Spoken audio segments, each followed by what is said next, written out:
Thinking muscles, यानी कि कोई प्रॉब्लम आई तो आप ये देख सकते हो आपकी थिंकिंग मसल्स कैसी है बेस्ड अपॉन कि आपका रिएक्शन कैसा है जब कोई आपकी लाइफ में प्रॉब्लम आती है। 3 सिचुएशंस हैं यहां पे, तीनों को एक एक करके देखते हैं। एक है कोई बड़ी प्रॉब्लम आई हमारे सामने और हमने अपने हथियार डाल दिए और हम एकदम से परेशान हुए, तो हम क्या कहेंगे? हमारी मेंटल मसल्स कैसी है? वीक है। मतलब बिल्कुल ऐसा हो गया कि लगेज थोड़ा सा भारी है तो लगेज भारी है, मैं नहीं उठाऊंगा। अरे भाई, अपने आप को स्ट्रांग कर। मैं आगे ट्रैवल नहीं करूंगा। क्यों? क्योंकि लगेज भारी है, मैं तो यही रहूंगा, बस स्टैंड पे ही रहूंगा, मैं नहीं जाऊंगा। तो आप हंस रहे हो, लेकिन ऐसे हम करते हैं लाइफ में। कोई बड़ी प्रॉब्लम आई तो हम क्या करते हैं? अपने हथियार डाल देते हैं, मतलब we give up,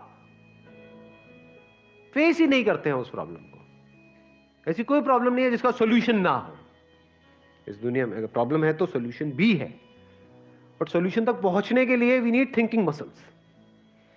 we need to think a lot in the right direction. और ये राइट डायरेक्शन और रॉन्ग डायरेक्शन क्या है? राइट डायरेक्शन मतलब solution oriented approach, wrong direction मतलब प्रॉब्लम ओरिएंटेड अप्रोच, कि हम प्रॉब्लम में ही जाकर के स्टक हो गए हैं, बस उससे आगे बढ़ ही नहीं रहा है हमारा दिमाग। इसको हम कह सकते हैं मेंटली हमारी जो मसल्स हैं वो वीक है, मेंटली हम वीक है। दूसरा सिनेरियो क्या है?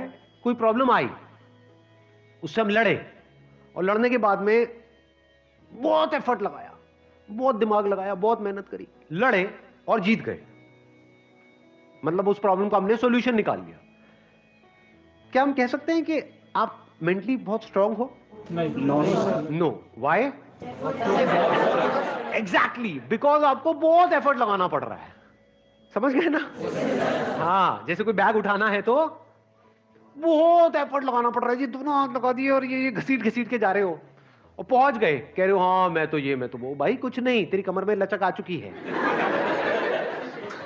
The second scenario is better than the first scenario, but not as good as the third scenario. Third scenario क्या है?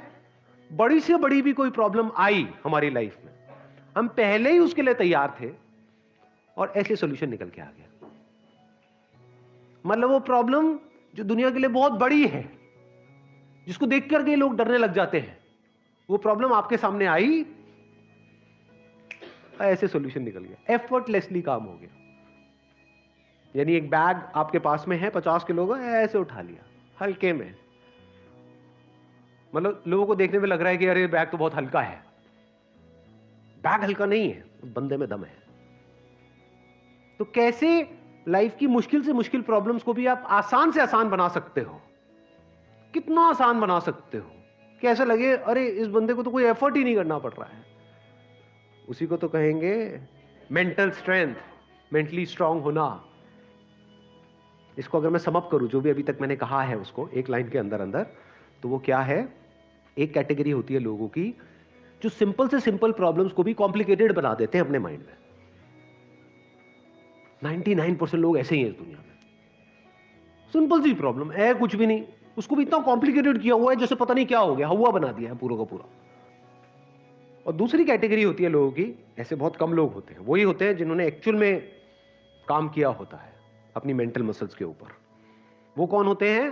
जो कॉम्प्लिकेटेड से कॉम्प्लिकेटेड प्रॉब्लम्स होती हैं उनके सामने, जिसको देख करके ही बंदा कहे अरे यार ये तो बहुत कॉम्प्लिकेटेड है, उसको भी सिंपल बना देते हैं।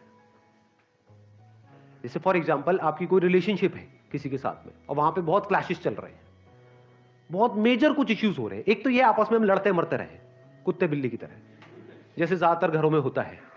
उसका कोई सोल्यूशन निकल पाएगा कभी भी? नहीं। तो हमें क्या करना होगा? समझना होगा इस रिलेशनशिप में प्रॉब्लम है क्या। अज्यूम नहीं करना है पहले से कि प्रॉब्लम उसमें है या प्रॉब्लम मुझ में ही है।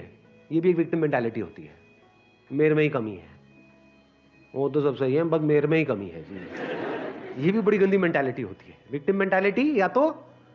या फिर तुझ में प्रॉब्लम है, मैं सही हूं तू गलत है। तो पर्सन को ना देखा जाए कि वो या वो, प्रॉब्लम को समझा जाए। प्रॉब्लम एग्जैक्टली क्या हो रही है रिलेशनशिप, वो जो क्लैश हो रही है उसकी जड़ क्या है, उसका कॉज क्या है। अगर वो हमको समझ आ जाता है बारीकी से, तो क्या वो प्रॉब्लम जड़ से ठीक नहीं हो जाती? और अगर हम उसको ना समझे और ऊपर ऊपर से ठीक करने की कोशिश करें, क्या वो कभी भी ठीक हो सकती है? कोई भी मिल करके क्या उसको ठीक करवा सकता है उस प्रॉब्लम को? जैसे दो लोगों के बीच में प्रॉब्लम हो रही है, कोई तीसरा आ जाए उनके बीच में मीडिएटर बन करके, मैं सॉल्व करवा दूंगा तुम्हारी प्रॉब्लम। तो कुछ देर के लिए तो वो समझौता करा सकता है, लेकिन अगर परमानेंट उसका सोल्यूशन चाहिए तो वो कैसे होगा?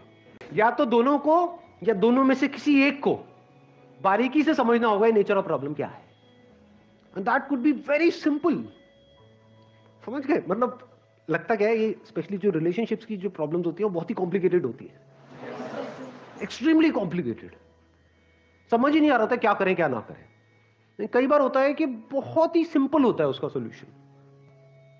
अगर मान लो मेरी किसी के साथ में रिलेशनशिप है, उसमें कोई प्रॉब्लम हो रही है, तो उसको बारीकी से ऑब्जर्व किया, अच्छा प्रॉब्लम हो क्यों रही है और इतनी बड़ी प्रॉब्लम क्यों हो रही है, उसकी जड़ क्या है। तो जब जड़ तक गया तो मैंने देखा कि अच्छा मैं कुछ इस तरह से बोलता हूं जहां से पूरा खेल शुरू होता है। अगर मैं ये ना बोलूं तो, और इसकी जगह ये बोल दूं तो क्या खेल अलग डायरेक्शन में नहीं चला जाएगा? दोनों को एक दूसरे को समझना चाहिए, जो कभी नहीं होगा। तो क्या हो सकता है, इसका सोल्यूशन क्या है? ये हो गई प्रॉब्लम ओरिएंटेड थिंकिंग कि हमारी लड़ाई की जड़ क्या है, मैं तो उसको समझता हूं, वो मुझे नहीं समझती। समझ गए ना? आ गई ना प्रॉब्लम। जबकि सोल्यूशन क्या है? मुझे ही समझना है, खत्म।